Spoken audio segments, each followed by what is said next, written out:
Science का exam को आसान कैसे बनाना है, ये वीडियो में सभी स्टेप आपको जानने को मिलेगा। और ये वीडियो के बाद आपको एक भी वीडियो नहीं देखना है, बल्कि आपको सिर्फ बुक देखना है और प्रिपरेशन अपनी कंटिन्यू करना। तो डियर, मैं आपको बताता हूँ, साइंस में 3 सब्जेक्ट ध्यान रखेंगे, बायोलॉजी, फिजिक्स, केमिस्ट्री। आपको साइंस का एग्जाम 80 नंबर का होगा, जिसमें से 40 नंबर का ऑब्जेक्टिव पूछेगा, 40 नंबर का सब्जेक्टिव पूछेगा। 40 नंबर का ऑब्जेक्टिव 80 को पूछेगा, जिसमें से सिर्फ 40 को ऑब्जेक्टिव को टिक मारना है और रंगना है ओ मार्क शीट पे, और 40 नंबर का सब्जेक्टिव रहेगा, जिसमें से 2 नंबर का और 5 नंबर का क्वेश्चन पूछेगा। और 40 नंबर के जो सब्जेक्टिव है उसमें से 3 बुक का क्वेश्चन होगा, फिजिक्स, केमिस्ट्री, बायोलॉजी। अब मैं आपको बताऊंगा कि फिजिक्स, केमिस्ट्री, बायोलॉजी में से कौन कौन चैप्टर से क्वेश्चन होने वाला है, ये बता देता हूँ। याद कर लेंगे, जितना हो सके ऑब्जेक्टिव याद रखेंगे। एग्जाम में आपको केमिस्ट्री से और फिजिक्स से ज़्यादा क्वेश्चन पूछेगा। ज़्यादा ऑब्जेक्टिव आपको केमिस्ट्री से रहेगा, जिसमें रहेगा इक्वेशन से रिलेटेड, केमिकल रिएक्शन से रिलेटेड। पहला चैप्टर आता है आपका रासायनिक अभिक्रिया एवं समीकरण। अभी देखिए, रासायनिक अभिक्रिया एवं समीकरण से 100% ऑब्जेक्टिव ज़्यादा रहेगा। आप पूरी तरह से क्या करेंगे, उसका जो ऑब्जेक्टिव हो उसको टिक करके याद कर लेंगे, जिसके कारण ऑटोमेटिक हर चैप्टर का जो ऑब्जेक्टिव अगर याद कर लेते हैं तो काफी ऑब्जेक्टिव आपको। सेकेंड चैप्टर है अम्ल, भस्म और लवण तत्वों का आवृत्ति। 6 चैप्टर है प्राकृतिक संसाधन प्रबंधन, यानी कि प्राकृतिक संसाधन का प्रबंधन। और 7 में आपको मिलेगा प्रायोगिक, मतलब प्रैक्टिकल। वो 7 नंबर चैप्टर का कोई यूज नहीं है। आपको 6 चैप्टर केमिस्ट्री में पढ़ना है, और इसको कैसे कम समय में पढ़ लेना है। प्लस CO2 और बोलेगा आपको क्या है, जैसे आपको दे देगा CaO प्लस CO2 और बोलेगा बताइए कि इससे कौन से प्रोडक्ट बनता है, तो इससे बनता है calcium carbonate, calcium oxide CaO। और आपको बोला कि इससे कौन से यौगिक बनेगा, कौन से प्रोडक्ट बनेगा, तो आप बोलिएगा कैल्शियम कार्बोनेट बनता है। तो कैल्शियम कार्बोनेट के क्या होगा, CaCO3 हो जाएगा। इस तरह से अनेकों सारे केमिकल रिएक्शन से क्वेश्चन होंगे ऑब्जेक्टिव का। केमिस्ट्री का समीकरण होगा ऑब्जेक्टिव में, जो आपको काफ़ी वायलेंस क्रिएट करेगा और आपको डिस्टर्ब करने की कोशिश करेगा। लेकिन आपको पहले ही बता देता हूँ, इसलिए आप सतर्क होकर याद कर लेंगे। अब आता है रासायनिक अभिक्रिया के बारे में, 1-2 ऑब्जेक्टिव होगा। गैस की उत्पत्ति कैसे होता है, इसमें आप देखेंगे हाइड्रोक्लोरिक अम्ल के बारे में, और अवक्षेप कैसे बनता है। सोडियम क्लोराइड के जलीय विलयन के बारे में, सिल्वर नाइट्रेट का विलयन डालने पर सिल्वर क्लोराइड का दही जैसे सफेद अवक्षेप कैसे प्राप्त होता है। बेरियम क्लोराइड के जलीय विलयन में कैसे तनु सल्फ्यूरिक अम्ल डालने पर H2 प्लस Cl2 को जब हम रिएक्शन कराएंगे तो उससे प्राप्त होगा 2HCl, मतलब हाइड्रोजन क्लोराइड प्राप्त होगा। जब आप हाइड्रोजन प्लस क्लोरीन को जब कम से रंग में परिवर्तन कैसे हुआ, ताप में परिवर्तन कैसे हुआ, अब यह असंतुलित रासायनिक समीकरण है। संतुलित रासायनिक समीकरण आसानी से समझा दूंगा, और संतुलित रासायनिक समीकरण 2 नंबर में 100% आएगा, जो आपको प्रैक्टिस कर लेना है आंख ओपन करके और माइंड ओपन करके। ये प्रॉमिस भाई कि आप मेरे बातों को मानो, ये बात 100% आपको आएगा। अब देखिए, आप नेक्स्ट आएगा केमिकल संतुलित रासायनिक समीकरण से आएगा पोटेशियम ClO3 और तीर का सिंबल KCl प्लस O2 को संतुलित करे। ये संतुलित करे, ये मतलब जो समीकरण है वो असंतुलित है या संतुलित है, आपको ये चेक करना है। लेफ्ट राइट आपने अपने क्लास में सीखे होंगे, लेफ्ट में कितने हाइड्रोजन तत्व का संख्या है, राइट में कितने तत्व का संख्या है, लेफ्ट में कितने हाइड्रोजन का संख्या है, राइट में कितने हाइड्रोजन का संख्या है। दोनों लेफ्ट और राइट दोनों साइड को इक्वल कर देना है, और यौगिक की संख्या को, तत्व के एलिमेंट्स के संख्या को इक्वल कर देना है लेफ्ट में और राइट में, और ऑटोमेटिक आपका रासायनिक समीकरण संतुलित हो जाएगा। तो इस तरह से रासायनिक समीकरण संतुलित होता है। अब नेक्स्ट है क्या, वो बताता हूँ। Al प्लस H2SO4 और तीर के सिंबल Al2 और ब्रैकेट SO4 और ब्रैकेट क्लोज 3 प्लस H2 को संतुलित करें। यह रासायनिक समीकरण संतुलित है या असंतुलित है। लेफ्ट राइट में जाके चेक करेंगे कि इधर एल्युमिनियम की संख्या कितने हैं, और इधर एल्युमिनियम, राइट में एल्युमिनियम की संख्या कितने हैं और लेफ्ट में एल्युमिनियम की संख्या कितने हैं। जब भी आपको डिफरेंट रहे कि इधर 3 है और इधर 4 है, तो आप समझ जाएंगे असंतुलित रासायनिक समीकरण है। लेकिन आपको लगे इधर 4 इधर लगे 4, लेफ्ट और राइट दोनों में इक्वल अगर रहेगा संख्या एलिमेंट्स का, तो ऑटोमेटिक आप समझ जाएंगे कि ये संतुलित रासायनिक समीकरण है, तो आप संतुलित कर देंगे। अब एक नहीं रहेगा तत्व कि आप ऑटोमेटिक समझेंगे कि एल्युमिनियम इधर 4 है इधर 4 है तो हो गया संतुलित। नहीं, इधर भी देखना, पे बात करूंगा, फिर बायोलॉजी से रिलेटेड बात करूंगा, फिर आपको समझाऊंगा। अब देखिए, इसमें जो ऑब्जेक्टिव आएगा, रासायनिक अभिक्रिया को व्यक्त किया जाता है किसमें? संकेतों के रूप में, अनुसूत्रों के रूप में, समीकरणों के द्वारा, घरेलू सूत्रों के द्वारा। के बाएं एवं दाएं दोनों ओर प्रत्येक प्रकार के परमाणुओं की संख्या है संतुलित द्रव्यमान संरक्षण के नियम के अनुसार इनमें से कोई नहीं।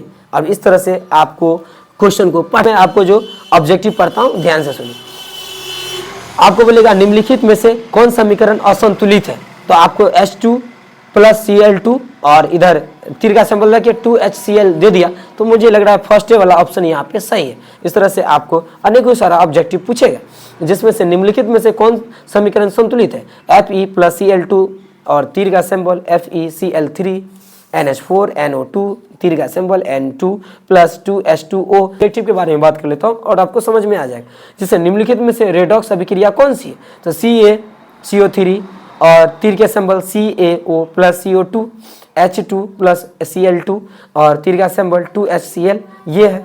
इस तरह से आपको देखना। सोडियम हाइड्रोजन और हाइड्रोजन क्लोरिक अम्ल के बीच अभिक्रिया होने पर सोडियम क्लोराइड एवं जल बनते हैं। उस आंसर को मिलाएंगे और ऑप्शन को याद कर लेंगे, और ऑटोमेटिक आपको भारतीय भवन का बुक हो या एनसीईआरटी का बुक हो, आपको 100% मिलेगा। इस तरह से देखिए, समीकरण C2Cu + O2 और भागा 2 तीर का सिंबल 2CuO किस प्रकार की अभिक्रिया है? ऑक्सीजन, अवक्षेप, अपघटन, उदासीन। इस तरह से देखना है और आपको टिक मारना। दीर्घ उत्तरीय बोला जाएगा तो 5 नंबर का क्वेश्चन है। क्रिया लिखने में अभिकारकों और प्रतिफलों को किन रूपों में व्यक्त किया जाता है? रासायनिक समीकरण में अभिकारकों एवं प्रतिफलों के बीच तीर चिन्ह का प्रयोग क्यों किया जाता है? क्या समीकरण H2 + Cl2 और तीर का सिंबल 2HCl संतुलित है? इसको चेक करें। इसको इस तरह के क्वेश्चन पूछेगा। किस प्रकार की अभिक्रिया में अभिकारक अपने मूलों का विनिमय करता है? फिर क्या उभय विस्थापन अभिक्रिया ऑक्सीकरण अवकरण अभिक्रिया है? इस तरह से अनेकों सारा फर्स्ट चैप्टर का यानी कि ये क्वेश्चन है जो फर्स्ट चैप्टर। फिर आएगा हमें पेट्रोल गैस बनाने में कौन कौन तत्व लगा था? Butane, propane, ethane. इस तरह से एलपीजी के फुल फॉर्म पूछेगा, लिक्विड पेट्रोलियम गैस। और फिर लिक्विड पेट्रोलियम गैस किससे तैयार होता है? तो आपको ब्यूटेन, मेथेन, एथेन, प्रोपेन, इस सब के बारे में बात होगा। लेकिन इसका उपयोग अब ये ब्यूटेन के लिए, ब्यूटेन, प्रोपेन, एथेन, मेथेन तीव्र से जल पेट्रोलियम गैस में ये एवं एक उत्तम ईंधन है। उत्तम ईंधन की बात किया जाए तो ब्यूटेन, प्रोपेन और फिर क्या है और एथेन, ये सब उत्तम ईंधन है जिसको बहुत यूज होता है ईंधन में। तो अपघटय क्या है? ये आर्हेनियस द्वारा अम्ल की परिभाषा क्या दिया गया था, ये पूछेगा। कारण दे, जैसे HCl अम्ल है, H2SO4 अम्ल है, HNO3 अम्ल है, CH3COOH अम्ल है, ये सब अम्ल के कैटेगरी में आते हैं। आपसे पूछेगा तो वहाँ पे जवाब देंगे। विशुद्ध एसिटिक अम्ल का सूचक क्या है, ये सब पूछेगा आपको। और वहाँ पे आर्हेनियम द्वारा भस्म की परिभाषा क्या है, तो ये आपको भस्म वह पदार्थ है जो जल में घुलकर हाइड्रोक्साइड आयन प्रदान करता है। उदासीनीकरण अभिक्रिया क्या है? जैसे अम्ल और भस्म के गुण के बारे में बताया। अम्ल स्वाद में खट्टा होता है, नींबू, संतरा, कच्चे अंगूर। सिट्रिक अम्ल विद्यमान रहता है, सिट नींबू में, संतरा में, कच्चे अंगूर। इस समय लाल चींटी में कौन सा अम्ल उपस्थित है, ये सब पूछेगा, तो आपको याद कर लेना है बुक के द्वारा। कार्बोलिक अम्ल, ये सब क्या है आपको? नाइट्रिक अम्ल, ये सब क्या है? विषैले अम्ल है। जो परजा लाल होता है, क्षारीय नीला होता है। मीथे का सक्रिय धातु है या असक्रिय धातु है?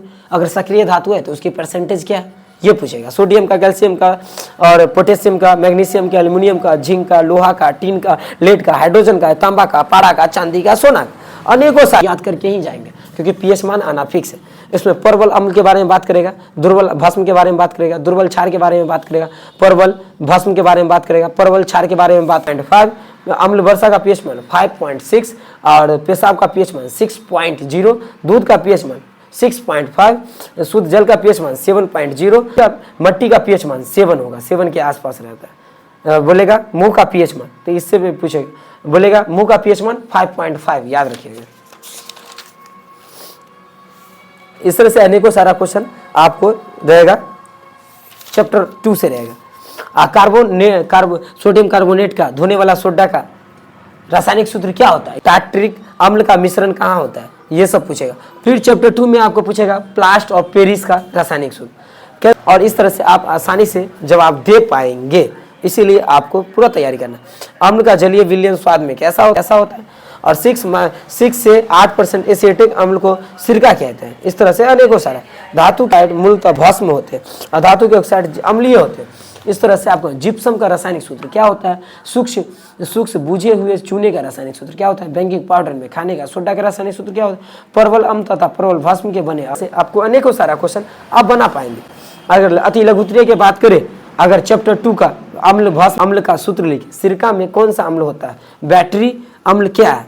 इस तरह से अनेकों सारा सिंपल क्वेश्चन पूछेगा। आपको सिंपल क्वेश्चन को याद करना है और एग्जाम को अच्छा बना के आना है और एग्जाम अच्छा से लिखना है। गृह निर्मित सूचक आप क्या समझते हैं, अम्ल भस्म तथा लवण से आप क्या समझते हैं, 2 उदाहरण दे, 2 लिखे। इस तरह से पूछेगा। भस्म में 5 गुणों की उल्लेख करें, ब्लीचिंग पाउडर रासायनिक सूत्र लिखे। इस तरह से क्वेश्चन आपको पूछेगा। फिर अम्ल पीत का पीएच मान कितना होता है, 1 से 3 के बीच होता है। तो बताइए कि अम्ल पीत अम्लीय है या क्षारीय है। तो इस तरह से आपको क्वेश्चन पूछेगा और आपको फंसाएगा। आपको 3 अम्लीय बिल है, XYZ का पीएच मान क्रमशः 0,3 है तथा 5 है। तो इस तरह से किस विलयन में हाइड्रोजन आयन सार्वधिक होगा।